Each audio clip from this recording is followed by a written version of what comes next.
ज्यावेळेसपासून सरांकडे पदभार आलाय तालुका क्रीडा अधिकारी पदाचा, त्यावेळेसपासून जेवढ्या ऍक्टिव्हिटी आणि एवढे स्पर्धा कंटिन्यू होऊ लागले.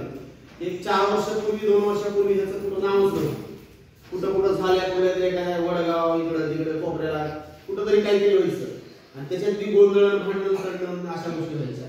त्यामुळे कुठला तरी एक स्थानिक आणि एक जेणेकरून तुम्ही त्या प्रोग्राम मध्ये डिस्टर्ब करू नये, वैयक्तिक राजकीय असेल किंवा समाजामध्ये देखील एक दरारा एक वचक असणारा व्यक्तिमत्व असं पाहिजे अशी इच्छा सगळ्यांनी केली आणि सरांचं नाव सुचवलं. तर त्यावेळेस मला वाटतं गांजपूर बिजबनमप्पाचं गाव काय तिथले पाटील सर म्हणून एक आणि आनंदगावचे, परत अशा बऱ्याचशा काही शिक्षकांनी सरांचं नाव सुचवून खंबीरपणे आपल्याला ठरवलं की सरांचा पाठीशी उभं राहायचं आणि आपल्या वतीचे कोणीतरी आपले कोणीतरी त्या पदावर बसवायचे, जेणेकरून कुठेतरी केस तालुक्यामध्ये ह्याचं रोपटं लावून अगदी वटवृक्ष करण्याचं काम. आणि छोट्या मोठ्या स्पर्धा तुम्ही आठवते का आपल्या शाळांमध्ये याच्या आधी कुठं स्पर्धेला मुलं जात होते काय चैतन्य आहे.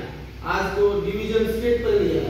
प्रत्येक ऍक्टिव्हिटीमध्ये आपल्या तालुक्यातून बरेचसे खेळातून जिल्ह्यापर्यंत विभागापर्यंत राज्यापर्यंत मुलं जाण्याचं नेण्याचं काम सुरुवात कसं असतं सुरुवात करणं गरजेचं असतं. तर आपल्याला सरांनी तिथपर्यंत पुष्कळीत गेले आणि तालुक्याला जिल्ह्याला आता आपल्या कराड्यात देखील बरेचसे मुलं जिल्ह्यासाठी विभागासाठी सिलेक्ट झाले. आणि त्यानंतर आपलं सुरुवातच आहे जवळपास खो खो कबड्डी व्हॉलीबॉल फुटबॉल प्रत्येक कुठल्या आट्यापाट्यामध्ये परत रस्सीखेच आता गेम होईल, परत कराटे आले टायकांडो आले, प्रत्येक याच्यातून आपल्या तालुक्यातून बरेचसे संघ असे चालले.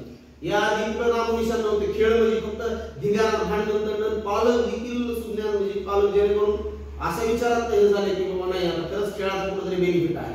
आधी कसं होतं खेळण्या मागण्या लेकर म्हणले की नको वाटायचं पालकाला, पण आता हे डबल बेनिफिट बघता त्याच्या कुठेतरी डिग्र्या कामी येतात आणि खेळ देखील किती आवश्यक आहे की त्यांच्या मनात रुजवायचं काम आदरणीय आमच्या पाटील सरांनी केलं. तर त्यामुळं याच्या आधी कुठंच पाठवत होतं आमच्या शाळेतून मुलं पाठवायला लागले कानपून करायचे. ज्यावेळेस कोण सरांकडे पदभार आला त्यावेळेस पासून कुठं स्पर्धा होऊ लागल्या नाव होऊ लागलं. जास्तीत जास्त विवेकानंद शाळेचे मुलं मुली प्रत्येक स्पर्धेत स्टेट पर्यंत गेले, विभागापर्यंत गेले, आता विभागापर्यंत जिल्ह्याला गेले, नाव झालं कुठं तरी. आणि आताशी बाकीचे डोळे उडाले जे झुपीत होते ना ते देखील जागे झाले की नाही बाबा नाही फार गरजेचं आहे. खेड्यापाड्यात देखील चालू नाहीतर पहिलं कुठंतरी गांजपूर कुठंतरी वडगाव कुठंतरी 2-4 ठिकाणी आपल्या 1-2 ठिकाणी स्पर्धा व्हायच्या. या आधीचं म्हणजे त्याचं राजकारण आणलं होतं. या आधीचे XYZ कुणी असतील त्या सरांनी आपसातच थोडं हागून करायचं घेतलं म्हणा घेतलं आणि लावलं जावं, पण त्याचा पाठपुरावा करून तिथपर्यंत मुलं येण्याचं कुणीच धाडस केलं नाही.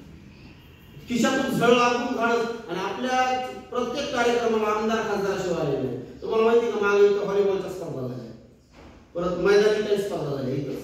तर जे आपले विद्यमान आमदार यांचे सासरे नंदकिशोरजी मुंद्रा त्यांना स्वतः एकदा हरुंबे एकदा नगराध्यक्ष मोठे मोठे प्रोग्राम झाले. आपल्या काही मुलांचा गौरव सत्कार देखील केला. काही सिनियर 2-4 मुलांचा इथं सत्कार झाला. त्याच्यामध्ये मला वाटतं कोण कोण होतं त्या सत्काराला हे पाटील सर नाहीत का आपले जज साहेब त्यांचा मुलगा त्याचा मी सत्कार झाला. मला वाटतं ऐश्वर्या बाहेर तर ती ऐश्वर्या देखील सत्कार झाला. लाशिंदर सर आम्ही दोघं त्या कार्यक्रम कसं आहे आता शाळेमुळे वेळ नाही पण माझी इच्छा असती सुट्टी दिवशी कार्यक्रम असला आणि शाळेतून जर वेळ दिला तर सरांसोबत कंटिन्यू जावं. त्यांचा असिस्टंट टीचर म्हणून आपलं एक छोटंसं बॅग बिग आपलं घेऊन निघेल तळमुळे एवढी असते पण कुणी मनावरच घेत नाही धडपडच नाही किंवा आपल्याला म्हणजे तिथून पाठवतच नाही शाळेत. बरेचशा तालुक्याच्या ह्याच्या त्याच्या मीटिंग वगैरे असल्याच्यानंतर सर स्पेशली कॉल करतात म्हणतात किंवा सर अशा स्पर्धा आहेत यावं लागतं मीटिंग आहे यावं लागतं. याच्यासाठी आपल्याला खूप अगदी संधीचं सोनं करायचं आहे.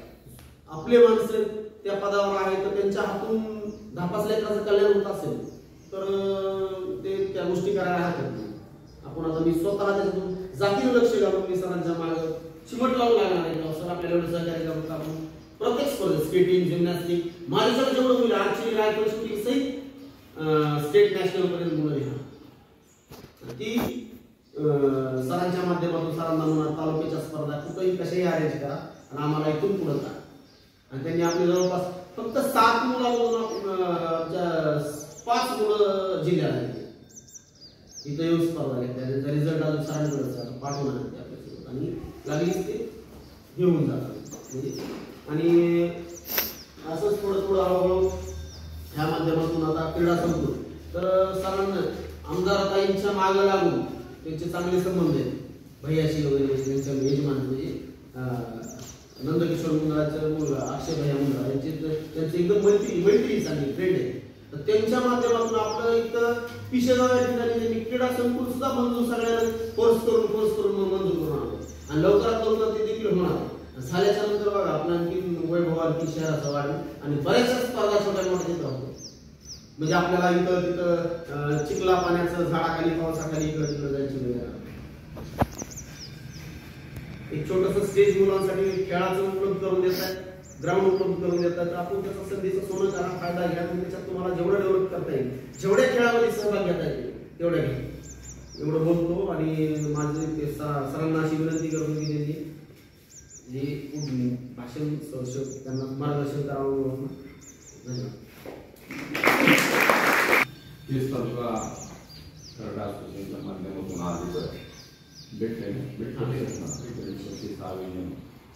स्वामी विवेकानंद स्कूल या फॉर्ममध्ये आज होत आहे. या सर्व खेळाडूंनी त्याने आपण या भेट परिषदेसाठी शुभेच्छा दिल्या. येणाऱ्या काळात आपल्याकडे साधारणतः आपल्याकडं चालू क्रीडा संकुल येणाऱ्या काळात वर्षभरात सुरू होईल असा आणि पहिला कॉल 15 दिवसापूर्वी उद्घाटन केलं. पहिलं सगळ्यात मोठा की हॉलचं उद्घाटन सुरू केलं. मोठा हॉल केला आहे की मॅडम सगळ्या हॉल त्याच्यात आपली हॉलचं कार्यक्रम पुढे चालू क्रीडा संकुलमध्ये होते असा एक अपेक्षा व्यक्त करूया आणि तुम्हाला सर्वांना शुभेच्छा देतो. चांगल्या स्पर्धेला आणि भेट वाटपासून कार्यक्रमाला आपण शुभेच्छा दिली. मला येथे इथं आलं याबद्दल मला सत्कार केला त्याबद्दल आमचे सहकारी शिक्षक सहशिक्षक सहकारी आणि खेळाडू यांचा मी आभार व्यक्त करतो.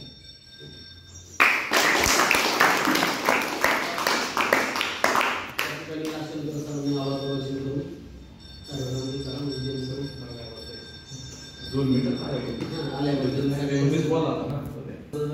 आणि सर्व पालक असतील पालकांचा या ठिकाणी आभार.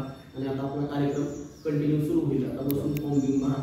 आपण सरांना लवकर फ्री करावे, वेळातून वेळ काढलाय म्हणून आपण छोटासा सत्काराचा कार्यक्रम आटपलेला आहे. आता सगळ्यांनी फॉर्म भरून घ्यायचे, ज्याचे आधार आलेले नाही त्यांनी आणि परत आणखी सर्व मुलांची मुलं शूटिंग स्टॉप